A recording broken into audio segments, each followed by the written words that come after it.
Um pedido de ajuda inusitado. Mulher que apanhava do marido fingiu pedir uma pizza e ligou para os bombeiros de Niquelândia. Em Jataí, um taxista que levava um menor que fugiu de casa foi preso pela Polícia Rodoviária Federal. Tássia Fernandes. O adolescente, que tem 15 anos, saiu de Corumbá, em Mato Grosso do Sul, e estava indo para Natal, no Rio Grande do Norte, onde iria se encontrar com uma menina que ele conheceu pela internet. Confirmados mais 3 casos da variante Delta em Goiás, na região do entorno do Distrito Federal.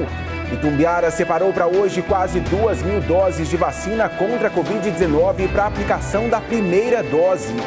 Em Rio Verde, só 2 dos 1.000 testes feitos em um dia em servidores da educação deram positivo para a Covid. O retorno às aulas depende do resultado da testagem em massa. E nosso prato do dia traz hoje a história de um homem que trabalhava como executivo, mas gostava mesmo era de cozinhar. São as delícias de toda quinta-feira aqui no seu Jornal Anhanguera. Ó, eu sei que deu fome aí, né? Quer saber tudinho o que acontece na sua cidade? Então, vem com a gente.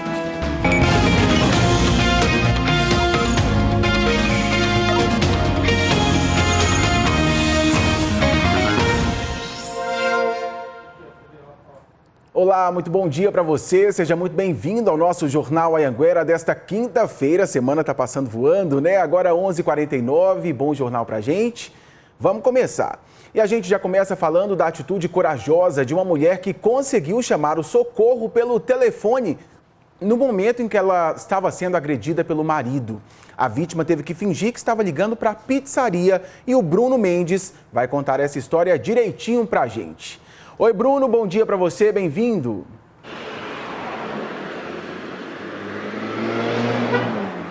Olá, Tiago, bom dia para você, para todo mundo que nos acompanha. Esta história aconteceu em Niquelândia, na região norte do estado, e foi uma tentativa criativa, mas desesperada desta mulher de se ver livre das mãos do agressor.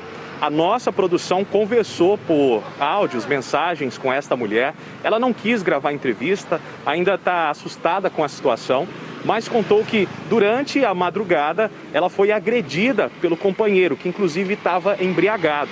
Só que aí, para não chamar a atenção dos bombeiros, para não chamar a atenção do marido, ela ligou para os bombeiros fingindo que estava ligando para uma pizzaria e disse que queria uma pizza.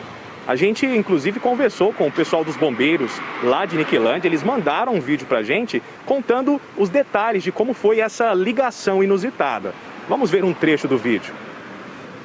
Mesmo após ser informada que se tratava de uma ligação para o Corpo de Bombeiros, ela insistiu no pedido, demonstrando ali bastante nervosismo na voz e, ao fundo, podia-se perceber o choro de uma criança. Foram 2 fatores ali que chamaram a atenção do militar que atendeu a ligação. Logo despachamos uma viatura de resgate para o local, onde foi constatada que ela havia sido agredida, estava ali com vários hematomas e escoriações pelo corpo. O agressor já não se encontrava presente. Fizemos ali os procedimentos de atendimento pré-hospitalar, deixamos a criança aos cuidados da avó e encaminhamos a vítima para a unidade de saúde no Hospital Municipal aqui de Niquelândia. Pois é, Tiago, os militares ainda contaram que o endereço dado pela mulher foi 3 casas além da residência onde ela morava. Ela fez isso com medo de que a viatura chegasse e de repente o marido fizesse algo pior com ela. Só que aí os bombeiros, já suspeitando de uma denúncia, de agressão, questionaram os vizinhos se eles não tinham ouvido sons de brigas. Um dos vizinhos apontou então a casa onde durante a madrugada eles tinham ouvido os sons das brigas, esse momento de agressões. Aí os bombeiros foram até a casa. No momento que estavam chegando na casa, perceberam quando o homem saiu fugindo num cão que o bombeiro contou, com vários ferimentos, hematomas pelo corpo, muito assustada. Os bombeiros, claro, fizeram aquele primeiro atendimento, deixaram a criança com a avó, depois levaram essa mulher para o hospital, onde ela foi atendida e, na sequência, encaminharam a mulher para a delegacia, onde ela registrou um boletim de ocorrência e onde ela foi ouvida. Tiago, a nossa produção também entrou em contato com a delegacia lá de Niquelândia para saber o desfecho dessa história. O policial civil que nos atendeu informou que a mulher não quis representar criminalmente contra o ex-marido, mas disse, inclusive, esse policial, que nessas situações a polícia ela se vê obrigada a agir. E, inclusive, já intimou esse homem a prestar depoimento. Ele vai ser investigado pelo crime de violência doméstica. A mulher disse que neste momento decidiu mesmo se separar do homem. Está morando em outra cidade, Tiago.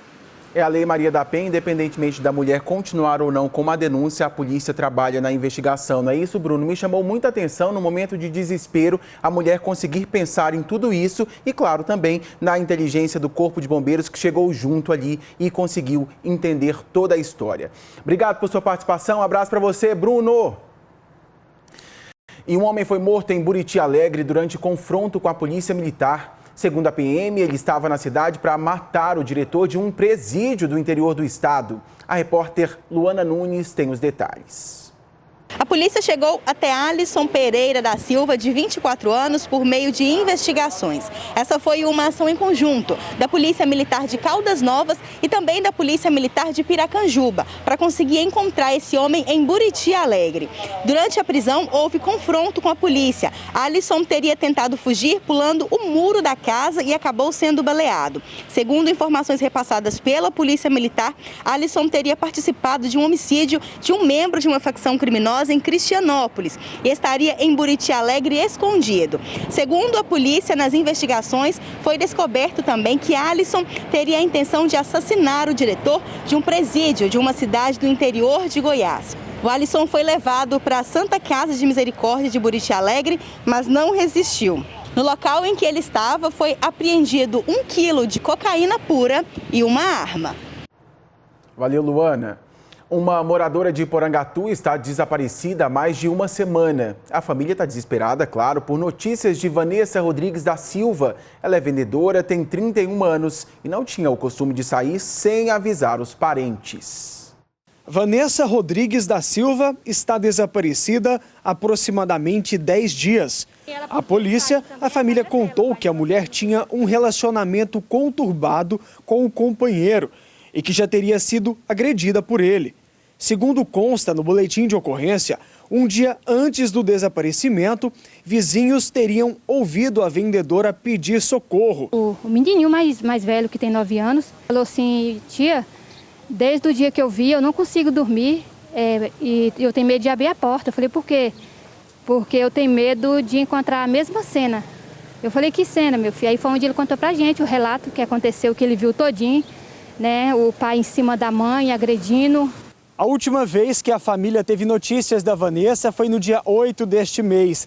Desde então, eles procuram pelo paradeiro da mulher de 31 anos, que não foi mais vista. Nós instauramos um inquérito para apurar inicialmente o desaparecimento, né? Nós ainda não temos ainda informação para afirmar que se trata de um feminicídio ou um homicídio. Então, por enquanto, a polícia trabalha com a hipótese de desaparecimento. Nós já estamos fazendo algumas diligências, né, que estão em andamento. Para Genilva, a esperança de encontrar a irmã viva é o que dá forças para a família passar por esses dias tão difíceis que estão sendo sem informações da Vanessa. Olha, estamos todos estraçalhados, corações muito tristes, porque ela era uma pessoa muito boa, né? E dava bem com todos. Então, o que acontece? A minha mãe também está horrorizada. Eu não consigo nem pensar no desespero dessa família. Nossa equipe tentou contato com o marido de Vanessa Rodrigues, mas não conseguiu um retorno. Olha, 2 homens foram presos por suspeita de tráfico de drogas perto de Cachoeira Alta, no sudoeste do estado. O Comando de Operações de Divisas diz que no veículo foram encontradas peças de maconha, porções de pasta base, balança de precisão e até uma faca. Eles já tinham passagens por tráfico e receptação e todos foram levados para a delegacia. O Ministério Público denunciou o capitão da PM que assediou um garoto de 12 anos e o primo dele, que tem 19, pelas redes sociais. Em uma das mensagens, ele chegou a convidar as vítimas para ir para um motel em Rio Verde. Manuel Pacífico de Oliveira, de 59 anos, vai responder pelos crimes. Oliveira, de 59 anos, vai responder pelos crimes de estupro de vulnerável, importunação sexual e stalking, que é o crime caracterizado pela perseguição constante pela internet. O policial conheceu o adolescente em um clube da cidade, no mês de maio deste ano. 2 meses depois, o capitão encontrou novamente o garoto, desta vez acompanhado do primo. Eles começaram a trocar mensagens e Manuel chamou os dois para irem a um motel. As vítimas contaram o caso para a família e o pai do menino passou a falar com o policial, fingindo ser o filho, para marcar um encontro. A Polícia Civil foi avisada e fez o flagrante. Manuel Pacífico está preso desde o dia 1º de agosto. A polícia disse que já recebeu denúncias de outras vítimas contra o militar. Nós ainda não conseguimos localizar a defesa do capitão. A PM informou que ele foi afastado das funções e que abriu um procedimento para apurar os fatos. A Polícia Militar prendeu um homem suspeito de tentar roubar uma mulher em Jataí. E a Tássia Fernandes está ao vivo com a gente com mais informações. E eu quero saber dela como a polícia chegou até o suspeito. Bom dia, Tássia. Oi, Thiago, bom dia para você, para todo mundo que acompanha a gente. Foi a mulher mesmo, a vítima, quem chamou a polícia. Toda a ação do criminoso foi registrada por câmeras de segurança que ajudaram, inclusive, a identificar esse homem. Pelas imagens, é possível ver que o homem chega, já segura a mulher. Ela contou para a polícia que ele, inclusive, já chegou dizendo que era um assalto e que estava com uma faca. Mas alguns segundos depois, quando a mulher não solta o que ela estava segurando, ele acaba desistindo desse roubo e vai embora. Essas imagens, então, ajudaram a polícia a identificar o suspeito e, minutos depois dessa tentativa de assalto, os policiais conseguiram localizá-lo e prendê-lo. O homem, que tem 32 anos, acabou confirmando que era ele mesmo que tinha tentado assaltar essa mulher e ele foi preso, viu, Thiago? Volto com você. Que história, hein, Tássia? Obrigado por sua participação, bom trabalho para você. Daqui a pouquinho a Tássia ainda volta nessa edição e a gente segue falando de violência, agora na zona rural. Bandidos invadiram fazendas na região de Jaraguá, no Vale do São Patrício e em Niquelândia, no norte do estado, e fizeram reféns.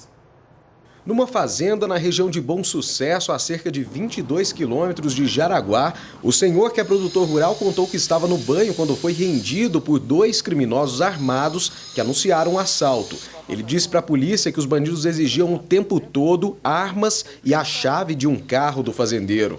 Ele foi rendido, amarrado e trancado dentro do banheiro. Os assaltantes conseguiram pegar uma espingarda e a aliança de ouro da vítima. Eles ainda invadiram a casa da irmã e do cunhado do produtor rural, que fica ao lado. Nesse prazo, a vítima conseguiu cortar a corda usando uma gilete de barbear. Fugiu e foi até um posto de combustível e avisou a polícia. Mas quando os policiais chegaram, já não localizaram os bandidos. O outro assalto à fazenda foi em Niquelândia, no norte do estado.